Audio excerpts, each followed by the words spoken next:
Assalomu alaykum azizlarimiz. Men prezidentimizga, bizni bosh vazirimizga, davlatimiz bosh vaziri, davlatimiz prezidentiga, bizni yurisprudensiyaga murojaatnoma gapirmoqchiman. Mana bu bugungi kunda san'atkorlarimiz ko'pi ijoddan sovib ketyapti.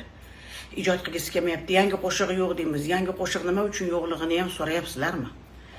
Butun hozir qarasang, haligi chirib ketgan, yo'g'ib ketgan, tarixlarda qolib ketgan shoirlarning qoni qarindoshlari, xotinlari, xotin bola chaqa mozordan uyg'ongan bobosi yu boshqasi uyg'onib kelib, "Mani o'g'lim yozuvdi, qizim yozuvdi, kuyovim yozuvdi" deb haligi pulni olib yeb bo'lgan, bugun davo ochib ijod qilgani qo'ymayapti, ko'z ochirgani.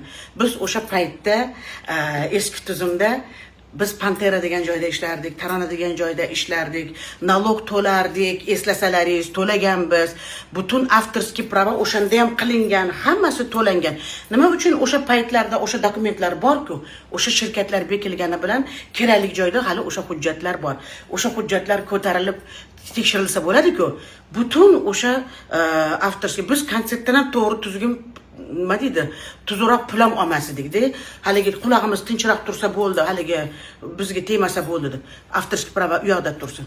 Biz shunaqa joylardan yashab kelib, bugun omon-omon zamonda ijod qilishni o'rniga ko'p san'atkorlarimiz sudma-sud yurtda. Hamish shoir palon yerda palonchi yozganimish, pismondonchi yerda yozganimish, davo ochdi, mana o'sha qo'shig'im pulni bergan yo'q, olib yeb hazm qilib bo'lgan ular. Buni hammasini tagini so'rab surishtirish kerak. Qonun qachon chiqdi? Mana shu 2016 mi, 2020 mi, 2015 mi qachon chiqdi? Shu yildan boshlab tekshirilish kerak qo'shiqlar. Endi aql kiryapti. O'zimni yozgan qo'shig'imni shoir qancha da'vo qilib meni boshim og'ritdi. Endi men nima deydi, ovqatlarimiz, advokatlarimiz omon bo'lishsin. Nima deydi, o'shalar bilan anaqa qildik. Men aytmoqchi bo'lganim, o'yinchoq emas-ku, san'atkorni shashtini o'ldiryapsizlar. Ertaga unga nalog yozib, buyruq chiqarib, qo'rqitgani bilan ijod kelmaydi. San'atdan hammani ko'ngli sovutyapmiz va qonun to'g'ri ishlash kerak.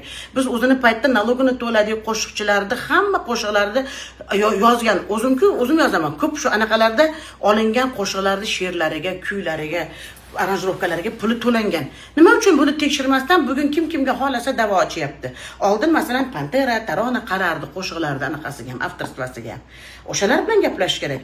Bugun indamasdan san'atkorlar bilan shoirlarning qattan buncha tili chiqyapti. Shoirlarning o'zini she'rini tekshirsang, bir-biridan o'g'irlab yotibdi.